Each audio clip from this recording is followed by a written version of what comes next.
जय माता दी मित्रों माँ कालका एस्ट्रोलॉजी चैनल में आप सभी का हार्दिक स्वागत है। अगर आपने चैनल को सब्सक्राइब नहीं किया है तो चैनल को सब्सक्राइब करें और बेल आइकन को प्रेस करें ताकि आप हमारे लेटेस्ट वीडियो को देख सकें। मित्रों, आज हम स्टार्ट करने वाले हैं monthly prediction for Pisces ascendant November 2022। Mean लगन के जातकों के लिए नवंबर माह का मासिक फल आइए आरंभ करते हैं। मित्रों, अगर आपकी लगन कुंडली के अंतर्गत यहाँ पर लगन में 12 नंबर लिखा हुआ है, इसका मतलब आपका मीन लगन है, जो कि द्विस्वाभाविक लगन है, जल तत्व लगन है। द्विस्वाभाविक लगन होने के कारण इस लगन के जातक अथवा जातिकाओं में ड्युअलिटी पाई जाती है। थोड़ा सा व्यक्ति स्थिरता बदलाव दोनों को ही साथ में लेकर आगे बढ़ता है। कभी अपनी बात पर अड़ जाता है, कभी अपने व्यवहार को बदल लेता है। कुछ इस प्रकार का व्यक्ति का दोहरा गुण पाया जाता है। साथ ही जल तत्व लगन होने के कारण व्यक्ति काफी ट्रांसपेरेंट होता है। इमोशंस काफी अधिक पाए जाते हैं, भावुकता काफी अधिक पाई जाती है और लविंग एंड केयरिंग नेचर होता है। साथ ही व्यक्ति में कंपैरिजन और कंपटीशन का भी गुण काफी अधिक पाया जाता है और कंपटीशन करते हैं और उसमें हमेशा विजयी भी रहते हैं या विजय बनने का प्रयास करते हैं। साथ ही किसी एक व्यक्ति को लेकर साथ में लेकर व्यक्ति अपने आप को काफी पावरफुल महसूस करता है और कंफर्टेबल जोन हमेशा चाहिए रहती है। अगर कंफर्टेबल जोन नहीं है तो व्यक्ति अपने आप को काफी हद तक वीक महसूस करता है। आप देखिए यहाँ पर लग्नेश की स्थिति को देखें तो लग्नेश 24 नवंबर तक वक्री अवस्था के अंतर्गत गोचर करेंगे। हो सकता है कि आपकी जन्म कुंडली के अंतर्गत लग्नेश वक्री है तो इस समय आपके लिए काफी महत्वपूर्ण है। यदि लग्नेश मार्गी है तो वक्री होने पर व्यक्ति को कुछ ना कुछ व्यक्ति काम में उलझा रहता है, पेंडिंग वर्क को निपटाता रहता है और कार्य में देरी भी हो जाती है। मतलब कहीं ना कहीं काम में देरी होना, इस तरीके की स्थिति या 2 बार में काम जाकर हो रहे हैं, इस तरीके का प्रभाव भी आप देख सकते हैं। वहीं देखिए लग्नेश लगन के अंतर्गत हैं और जो कि दशमेश बनकर लगन पर आए हैं। इसका मतलब अभी एक ऐसा महान कार्य आप अपने क्योंकि कर्म स्थान का मालिक बनकर गुरु लगन पर हैं। एक तो पहली बात यह है कि ये समय ऐसा है कि इस समय के अंतर्गत आप अपने दिमाग के अंतर्गत आप जो भी चीजें ग्रहण करना चाहते हैं, मतलब ज्ञान जितना भी लेना चाहते हैं आप ले सकते हैं, क्योंकि गुरु का प्रभाव जब लगन पर आ जाता है तो एक तरीके से माइंड की जो चिप होती है वो काफी बड़ी हो जाती है। आप काफी सारी चीजों को स्टोर कर सकते हैं, वो प्रभाव आप देख सकते हैं। आपके ज्ञान में विशेष वृद्धि होती हुई दिखाई देगी, आपकी प्रतिभा काफी अधिक बढ़ेगी। साथ ही सामाजिक तौर पे आपकी एक विशेष अच्छी छवि बनती हुई नजर आएगी, जिसके कारण थोड़ा सा अहंकार भी आ सकता है। स्वाभिमान की वृद्धि बढ़ सकती है, तो थोड़ा बचकर रहना है, क्योंकि यहाँ पर अहंकार नहीं करना है ज्ञान को लेकर किसी भी तरीके से। तो इस बात का आपको विशेष ध्यान रखना चाहिए। वहीं गुरु की दृष्टियों में अमृत है, तो गुरु की दृष्टि पंचम भाव पर पड़ रही है। तो ये एक अच्छा है कि संतान अगर प्राप्त करना चाहते हैं, निसंतान है तो संतान मिल सकती है, संतान का सुख मिल सकता है, ज्ञान का सुख मिल सकता है, प्रेम संबंधों में आपको फायदा हो सकता है, लाभ हो सकता है, खासकर जब शुक्र का गोचर सही हो जाएगा। अभी अष्टम में जब नवम में आ जाएंगे तो जो थोड़ा सही रहेगा। अभी स्थिति ऐसी है कि गुप्त संबंधों की ओर व्यक्ति जाता हुआ दिखाई देगा, तो थोड़ा वहां पर ध्यान आपको देना है। और साथ ही यहाँ पर अगर जन्म कुंडली में अच्छे योग होंगे तो शेयर मार्केट वगैरह से भी फायदा आपको मिल सकता है गुरु के गोचर के दौरान। वहीं गुरु की सीधी दृष्टि सप्तम भाव पर है, तो जो व्यक्ति मीन लगन या मीन राशि से संबंध रखते हैं तो वहां पर विवाह होने की प्रबल संभावनाएं आपके जीवन के अंतर्गत बनती है। पार्टनरशिप होने की या व्यापार संबंधित कुछ कार्य होने की संभावनाएं भी यहाँ बनती है। इसके लिए अपनी दशा गोचर वगैरह दशा को विशेष ध्यान आपको रखना है, जन्मकुंडली योग को दशा को विशेष ध्यान रखना है और उसके बाद इसको लगाना है। साथ ही गुरु की दृष्टि के कारण अगर वैवाहिक जीवन के अंतर्गत कुछ परेशानियां भी चलती है तो गुरु का आशीर्वाद मिलता है और उन परेशानियों से व्यक्ति आसानी से निकल जाता है, परेशानी से मुक्ति मिल जाती है। वहीं गुरु की नवी दृष्टि भाग्य की दृष्टि आपके नवम भाव पर है। इसका मतलब भाग्य की दृष्टि जब गुरु के नवम भाव धर्म के भाव पर है, इसका मतलब आपका पूर्व भाव का एक भाग्य का उदय होगा या वहां से आपका भाग्य आएगा, जिसके कारण आपको कोई धार्मिक गुरु व्यक्ति आपको मिल सकता है। आपके सानिध्य में संत महात्मा व्यक्ति आने की या संत महात्माओं के आने की उम्मीदें यहाँ पर लगा सकते हैं आप, तो वो भी स्थिति यहाँ पर कहेंगे। या फिर कोई ऐसा या पिता समान व्यक्ति आपको मिल जाए, वो भी यहाँ पर संभावना रहेगी कि आदर्श जिसको आप अपना बना लें, तो वो भी संभावना यहाँ पर दिखेगी। साथ ही आप अपने भाग्य के बल पर यहाँ पर भाग्य में तो वृद्धि रहेगी, धार्मिक कार्य में वृद्धि रहेगी, धार्मिक अनुष्ठान करते हुए नजर आएंगे। साथ ही हायर एजुकेशन रिलेटेड वर्क में भी आपको यहाँ पर फायदा रहेगा। तो ये सारे गुण यहाँ पर आपको गुरु के प्रभाव के कारण आपको देखने को मिलेंगे कि ये सब घटनाएं आपके जीवन में घटित इस समय के अंतर्गत हो सकती हैं। वहीं अभी गुरु वक्री हैं तो वक्री का भी आप लाभ उठा सकते हैं। वक्री होने से, और अगर आपकी जन्म कुंडली में वक्री है तो ये घटनाएं आपके जीवन में और अधिक बढ़ जाएगी कि गुरु वक्री होने से पांचवी दृष्टि चतुर्थ भाव पर डालेंगे, भूमि भवन वाहन सुखों में वृद्धि करने वाले रहेंगे। वहीं मंगल का गोचर भी चतुर्थ भाव में चल रहा है तो ये आपको कोई प्रॉपर्टी वगैरह भी आपकी बनवा सकते हैं। साथ ही गुरु की सीधी दृष्टि षष्ठम पर रहेगी तो षष्ठम पर पड़ने से आपके शत्रु वगैरह को खत्म करा देंगे। रोग में थोड़ा लीवर किडनी का तो प्रॉब्लम आता है, अदरवाइज वहां पर भी आप विजय प्राप्त कर लेंगे और मुकदमे वगैरह अगर चल रहे तो वहां पर आप विजय प्राप्त करके आप आगे बढ़ेंगे। साथ ही गुरु वक्री होने से नवी दृष्टि अष्टम पर डालता है। इस समय अगर हम देखें तो इस समय आपकी कुंडली का अष्टम भाव काफी एक्टिवेट है, तो वहां के 100% आपको रिजल्ट मिलते हुए दिखाई देंगे क्योंकि गुरु वक्री होने से नवी दृष्टि, शनि की दशम दृष्टि, शनि भी मार्गी अवस्था में है, शनि की दशम दृष्टि, और साथ ही हम देखें कि 16 नवंबर तक सूर्य का भी प्रभाव रहेगा, केतु का प्रभाव रहेगा, और 13 नवंबर तक बुध का और शुक्र का 11 नवंबर तक। मतलब देखिए कि शुरुआती 10-11 दिन एक ऐसे दिन हैं जिस पर अष्टम भाव काफी एक्टिवेट हो रहा है। गुरु की भी दृष्टि आ रही है, शनि का भी प्रभाव आ रहा है, ये भी आ रहा है। तो अष्टम भाव के अंतर्गत आपके आकस्मिक घटनाएं आपके जीवन में घटित हो सकती हैं। आकस्मिक रूप से धन लाभ भी आपको मिल सकता है। आप एक बड़े रिसर्च वर्क में आप जा सकते हैं।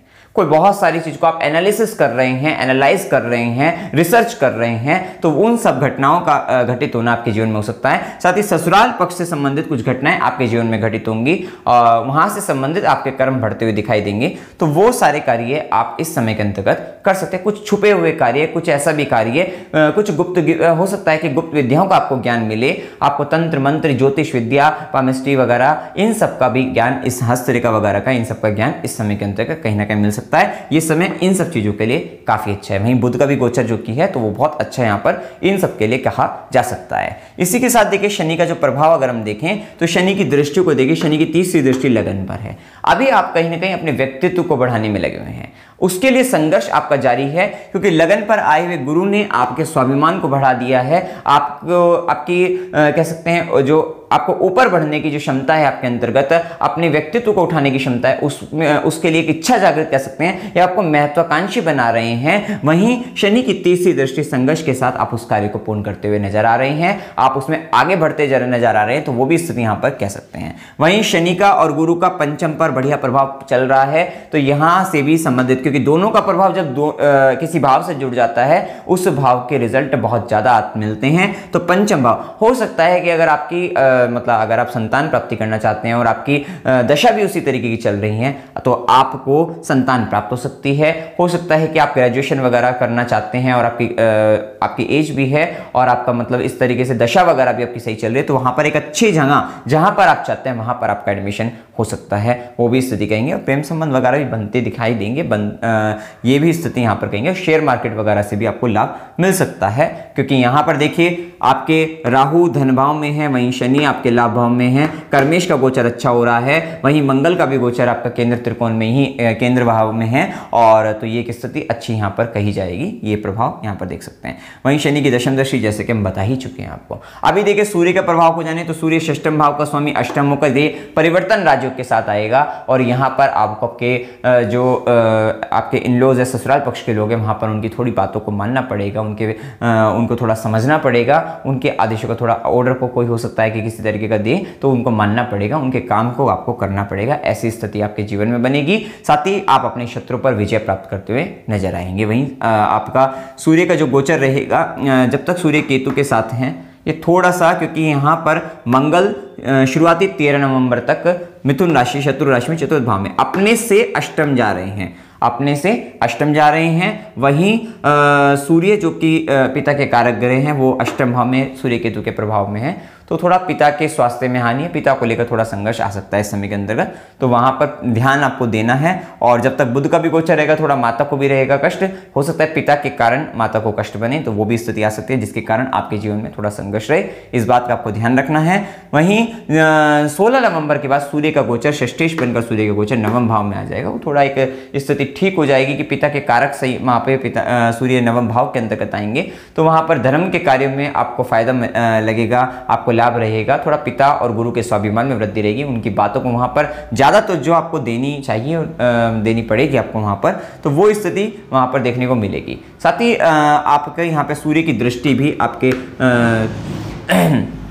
तृतीय भाव पर रहेगी, तो यहाँ पर आपको विशेष तौर पे ऊर्जावान आप महसूस भी करेंगे, पराक्रमी अपने आप को महसूस करेंगे, और रिस्क मतलब कुछ कहीं ना कहीं आप अपने आप को एक अगर आप किसी तरीके का रिस्क लेना चाहते हैं तो उस तरीके के प्रभाव को और अधिक बढ़ जाएगा आपका, तो वहाँ पर ये प्रभाव भी आपको देखने को मिलेगा। इसके बाद मंगल के प्रभाव को जाने, तो मंगल देखिए भाग्य का स्वामी है, धन भाव का स्वामी है। अभी देखिए धन भाव का संचित धन आपका मदर पर जा रहा है, माता को लेकर जा रहा है, मातृभूमि को लेकर जा रहा है, भूमि भवन वाहन सुखों पर खर्चा होता हुआ दिखाई देगा, ऐसा कह सकते हैं। तो ये भी स्थिति, क्योंकि खुद भाग्य के स्वामी बनकर चतुर्थ में गए हैं, तो वहां पर आपको भाग्य का साथ मिलेगा। लेकिन ये सब होने के बावजूद भी आपका मन, चतुर्थ भाव के स्वामी, आपकी हैप्पीनेस, आपकी खुशी, ये सब अष्टम में जाकर ये तुला राशि के अंतर्गत हैं, वहां पर सूर्य और केतु शुक्र का प्रभाव है। तो कह सकते हैं आपका मन तो कहीं किसी ऐसे स्थान पर है, एक छुपी हुई जगह पर, एक गुप्त जगहों पर या गुप्त विद्या में कह सकते हैं, या फिर गुप्त संबंधों की ओर आपका ध्यान, आपका मन जा रहा है। मतलब कहीं ना कहीं आप ये सब चीजें कर रहे हैं घर के अंतर्गत, लेकिन आपने हो सकता है कि प्रॉपर्टी वगैरह भी आप खरीदे, घर खरीदे, वाहन खरीदे, ये सब भी करें, लेकिन आप कहीं ना कहीं परेशान, आप मन से थोड़ा सा परेशान आप महसूस हो सकते हैं। इस समय के अंतर्गत थोड़ा मदर को लेकर भी आप थोड़ा चिंतित रह सकते हैं, कष्ट में रह सकते हैं, तो वहाँ पर ये ध्यान आपको देना है। वहीं मंगल का प्रभाव जब तक रहेगा 13 नवंबर तक का, तो वहाँ पर घर में थोड़ा सा आर्ग्यूमेंट होते हुए दिखाई देंगे। और वहीं मंगल की चौथी दृष्टि सप्तम भाव पर रहेगी, तो पत्नी के सुख के लिए, क्योंकि 13 नवंबर तक खुद बुध भी अष्टम में है, तो आपकी पत्नी यहाँ पे अष्टम में गड्ढे में कह सकते हैं, तो वो कहीं ना कहीं पत्नी कष्ट में है, तो पत्नी के सुख के लिए आपको एफर्ट करना पड़ेगा, आपको ज्यादा प्रभाव आपको लगाना पड़ेगा। साथ ही सप्तमेश, क्योंकि आपका व्यापार का स्वामी भी है और आपके व्यापार में जो साझेदार हैं उनका भी स्वामी है, वो भी एक अष्टम के अंतर्गत, तो वो कहीं ना कहीं हो सकता है किसी तरीके की गलत फहमी के अंतर्गत, किसी तरीके की चीटिंग की, धोखे देने की योजना बनाना, या कहीं ना कहीं गलत संगत में उनका पड़ जाना, तो वो भी स्थिति वहां पर हो सकती है। तो ये थोड़ा सा यहाँ पर आपको देखना पड़ेगा कि आपके जन्म कुंडली में अगर ये निर्भरता वही रहती है, जन्म कुंडली में योग कैसे हैं, दशा वगैरह कैसी चलती है, उस पर आपको देखना पड़ेगा। वही मंगल की सीधी दृष्टि दशम भाव पर रहेगी, तो आप अपनी ऊर्जा का संपूर्ण प्रयोग अपने कार्य क्षेत्र के अंतर्गत आप अपने आप को करते नजर आएंगे। वहां पर ये स्थिति आपको देखने में ऊर्जावान काफी अधिक रहेंगे, तो वहां पर आप ज्यादा ऊर्जा उसमें लगाएंगे। साथ ही मंगल की 8वीं दृष्टि के परिणाम स्वरूप थोड़ा आपके बड़े भाई बहन, मित्र, चाचा, वहां से आपको परेशानी आ सकती है, वहां पर दिक्कतें आपको बन सकती है, तो उस बात का थोड़ा आपको ध्यान, वहां पे मतभेद होने की संभावना रहेगी, लेकिन आय को लेकर आपको फायदा ही होता हुआ नजर आएगा, स्थिति अच्छी कही जाएगी। इसके बाद देखिए मंगल का प्रभाव 13 नवंबर से 13 मार्च तक मंगल वृषभ राशि के अंतर्गत गोचर करेंगे। वहीं दिसंबर तक अगर हम देखें, 13 नवंबर के बाद 5 दिसंबर तक, जब तक शुक्र का गोचर रहेगा यहाँ पर, तो शुक्र और मंगल में एक परिवर्तन, राजयोग का निर्माण भी रहेगा। मतलब यहाँ पर जो व्यक्ति स्पोर्ट्स वगैरह में वो बहुत अच्छा करते हुए नजर आएंगे, उसको बहुत फायदा भी मिलेगा, आप काफी साहसिक प्रवृत्ति आपकी बढ़ जाएगी, एडवेंचर्स वर्क आप करोगे, तो इस तरीके का प्रभाव वहां पर मंगल काफी अधिक बढ़ा देंगे आपको, स्पेशली यहां पर कह सकते हैं आपको पराक्रमी बना देंगे काफी हद तक। और वहीं मंगल की चौथी दृष्टि रहेगी आपके षष्ठम भाव पर, आप अपने रोग को, शत्रु को खत्म करने वाले, या फिर जो कंपटीशन वगैरह हैं उनको क्लियर कर देंगे, इंटरव्यू वगैरह क्लियर करने वाले रहेंगे, और थोड़ा मामा मौसी से सुख प्राप्ति में आपको थोड़ा एफर्ट करना पड़ेगा। ये 13 नवंबर के बाद की बात है। वहीं मंगल की सीधी दृष्टि रहेगी भाग्य भाव पर, भाग्य की विशेष कर वृद्धि करने वाले रहेंगे, और ये अच्छा रहेगा। थोड़ा पिता और गुरु के साथ थोड़ा मतभेद हो सकते हैं, धर्म को लेकर थोड़ा कुतर्क कर सकते हैं, लेकिन फिर भी आप धर्म के पक्ष में ही यहाँ पर, क्योंकि अपने घर को देखेंगे तो धर्म के पक्ष में ही रहेंगे। उसके बाद मंगल की, या समझ जाएंगे, थोड़ा बहुत फाइट करने के बाद आप उसको समझ जाएंगे। वहीं मंगल की 8वीं दृष्टि रहेगी आपके दशम भाव पर, तो 8वीं दृष्टि पड़ने के कारण थोड़ा आपके कार्य क्षेत्र के अंदर जो आपके साथ काम करने वाले व्यक्ति हैं उनके साथ थोड़ा सा झगड़ा वगैरह हो सकता है, लेकिन जो व्यक्ति मेडिकल फील्ड के अंतर्गत है, तो सर्जरी वगैरह के फील्ड करते हैं, तो वहां पर उनके लिए अच्छा यहाँ पर कहा जाएगा। वहीं देखिए मंगल यहाँ पर वक्री अवस्था के अंतर्गत है, जो कि आपका द्वितीय भाव का स्वामी है और आपका भाग्य भाव का स्वामी है। हो सकता है आप पिता से संबंधित, या फिर पिता से संबंधित, कहे गुरु से संबंधित, धर्म से संबंधित, या फिर आपका संचित धन को लेकर, अपने परिवार को लेकर कुछ पेंडिंग पुराने मतलब जो पेंडिंग वर्क है उसको निपटा रहे हैं, उसको कर रहे हैं, उनको करने का समय भी यहाँ पर कह सकते हैं। और थोड़ा ये वाली स्थिति रहेगी, थोड़ा यहाँ पर चीज़ें, अगर आपका मंगल जन्मकुंडली में मार्गी है तो यहाँ पर चीज़ें थोड़ी डिले होती रहेंगी, इन सबसे संबंधित ये भी आप वहाँ पर देखेंगे। वहीं बुध का गोचर अगर देखें तो बुध चतुर्थेश है, सप्तमेश है, जैसा कि हम बता चुके हैं। शुरुआती समय अच्छा नहीं है, माता के लिए भी अच्छा नहीं है और पत्नी के लिए, व्यापार के अंतर्गत साझेदार वगैरह के लिए भी अच्छा नहीं है। तो वो स्थिति आपकी 13 नवंबर तक रहेगी, उसके बाद भी ये स्थिति अच्छी हो जाएगी। बुध त्रिकोण भाव के अंतर्गत नवम भाव में गोचर करेंगे, शत्रु राशि के अंतर्गत है, तो इसमें थोड़ा सा प्रभाव रहेगा कि थोड़ा फाइट करके आप आगे बढ़ेंगे, लेकिन फिर भी ठीक रहेगा।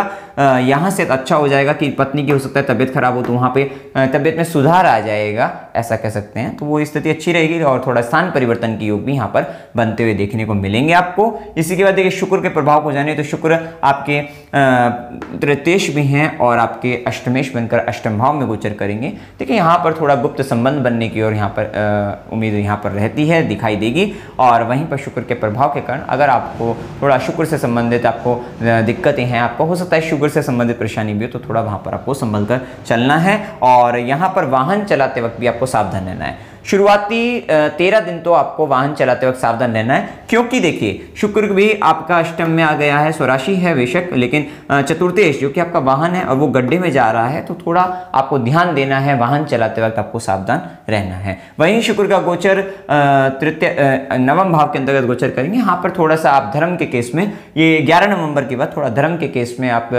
ऑप्शनल अपने आप को बना लेंगे, अपना मन के हिसाब से बना लेंगे कि मन है तो इस तरीके से आपको धर्म के कर्म करने, धार्मिक कार्य करें। तो थोड़ा सा वहां पर आप या फिर वहां पे जो भी कंडीशनल आप स्पिरिचुअलिटी के अंतर्गत आएंगे कि कहीं ना कहीं अपने ही अकॉर्डिंग आप अपने धर्म को कर रहे हैं, तो उस तरीके की स्थिति आपको देखने को वहां पर मिलेगी। तो ये प्रभाव देखने को मिलेगा। साथ ही थोड़ा आपको शुक्र की दृष्टि तृतीय भाव पर भी रहेगी। शुक्र मंगल का एक आकर्षण योग भी बनेगा और ये आपस में परिवर्तन राजयोग भी बनेगा। तो तृतीय से संबंधित आपको चीजों में या नवम से संबंधित वहां पे फायदा मिलेगा। मतलब 11 नवंबर के बाद 13 नवंबर के बाद, क्योंकि मंगल का भी गोचर हो जाएगा, तो 13 नवंबर के बाद ये आपस में परिवर्तन योग बनेगा।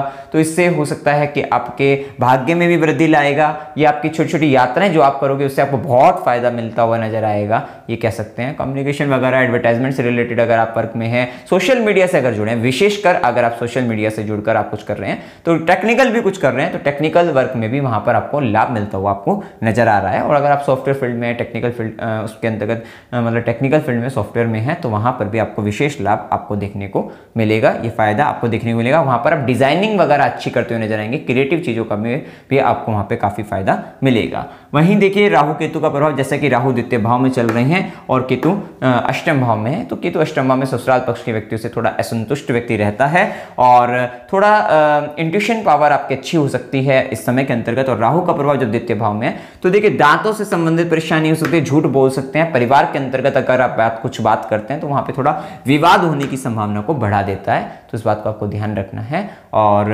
यहां पर देखिए शुभ दिन 1 से 2, 4 से 6, 6 से 9, 9 से 11, 13 से 16, 18 से 21, 23 से 25, 27 से 29 ये दिन आपके लिए शुभ हैं। शुभ दिनों के अंतर्गत देखिए शुभ कार्य करें, आपको फायदा रहता है, लाभ होता है आपको, तो ये आप कर सकते हैं। और अशुभ दिनों के अंतर्गत देखिए 1 से 2, 2 से 4, 6 से 9, 16 से 18, 21 से 23, 23 से 25 और 27 से 29 ये दिन अशुभ है। अशुभ दिनों में रहता है थोड़ा आपको कष्ट हो रहा है, आपको कहीं ना कहीं मानसिक कष्ट, रोग रिपोरिन, झगड़े का संबंध आपका आ रहा है, आप कहीं ना कहीं आपका मन अशांत है, मन परेशान है, मन दुखी है। लेकिन अगर जो दिन इनमें कॉमन है वहां पर मिले जुले प्रभाव मिलेंगे आपको, अच्छा भी मिलेगा और बुरा भी मिलेगा। मतलब हो सकता है आपको आमदनी अच्छी हो रही है लेकिन आपका मन खराब है, मन परेशान है, मन दुखी है, ये स्थिति हो सकती है। यात्रा के योग में देखिए अकस्मात यात्रा 16 से 18, 21 से 23 की हो सकती है। वैसे भी जब गुरु वक्री चल रहे हैं, गुरु का 12वें से भी संबंध है, लंबी लंबी कोई धार्मिक यात्रा आपको करा सकता है। गुरु के आप आश्रम जा सकते हैं, तीर्थ यात्रा पे जा सकते हैं किसी तरीके की, तो वहां पर भी जाने की संभावना बनती है। खुशी का संबंध आ सकता है, गुरु के आश्रम का संबंध आ सकता है, अस्पताल का भी संबंध आ सकता है। यहाँ पर व्यय के लिए भी यात्रा हो सकती है। 2 से 4, 29 से 30 की ये यात्रा हो सकती है। देखिए गुरु वक्री होने के कारण 12वें घर में संबंध है, 12वें घर में आश्रम भी है और आपका अस्पताल वगैरह भी है, वो संबंध आ सकते हैं। जेल वगैरह का भी नहीं है, कोई ऐसा ज्यादा नेगेटिव कोई ऐसा नहीं है, लेकिन इस तरीके के प्रभाव आ सकते हैं। घर के बड़े बुजुर्ग को लेकर वहां पर आपका धन खर्चा हो सकता है, वो भी संभावना यहाँ पर बनती है। वहीं पर देखिए धार्मिक यात्रा 2 से 4, 4 से 6, 18 18 से 21 और 23 से 25 की आपकी धार्मिक यात्रा हो सकती है। मनोरंजन के लिए यात्रा करना चाहते हैं 18 से 21 की हो सकती है और कष्ट के साथ यात्रा 9 से 11 की हो सकती है। अमावस्या की डेट लिखी हुई है, आप देख सकते हैं। उपाय आपको क्या करने चाहिए, ठीक है। उपाय के लिए भी सूर्य को जल आप दें तो आपके लिए अच्छा रहेगा। बगलामुखी माता का चालीसा मंगल के प्रभाव में भी चल रहे हैं गोचर में, तो ज़्यादा आपको ध्यान देना है। यह चालीसा पढ़ने से थोड़ा मन में शांति रहेगी और मन में किसी के प्रति का वैर भाव आपके अंदर नहीं आएगा, तो थोड़ा ध्यान रखना है। ओम नमो नारायण इस मंत्र का जाप करें और विष्णु सहस्त्रनाम स्तोत्र इसमें आपको पाठ करना है। तो मित्रों, जानकारी अगर आपको अच्छी लगी वीडियो को लाइक कीजिएगा, शेयर कीजिएगा और चैनल को सब्सक्राइब कीजिएगा। जय माता दी।